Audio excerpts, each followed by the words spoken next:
حدیث نمبر 619 عن ابی موسیٰ الاشعری رضی اللہ عنہ قال قال رسول اللہ صلی اللہ علیہ وآلہ وسلم مثل الجلیس مثل العطار. رسول اللہ صلی اللہ علیہ وآلہ وسلم نے ارشاد فرمایا اچھے نیک ہم نشین کا مطلب ہے ساتھ جس کی سنگت میں آپ رہتے ہیں، یار دوست اپنا جس کے ساتھ زیادہ وقت بتاتے ہیں. مثل الجلیس الصالح، اچھی سنگت میں اور اچھے ہم نشین کی مثال عطار کی مثال ہے، عطر والے کی مثال ہے.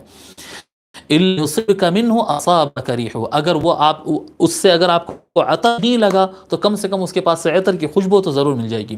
ومثل الجلیس السوء مثل القین، برے ہم نشین اور خراب دوست کی مثال ایسی ہے، خراب صحبت دینے والی کی مثال ایسی ہے جیسے کہ لوہار ان لم يحرقك به علق بك من ريحه، فرماتے ہیں اگر وہ اپنی چراغ سے آپ کو جلایا نہیں تو کم از کم آپ کو بدبو تو ضرور دے کر چھوڑے گا.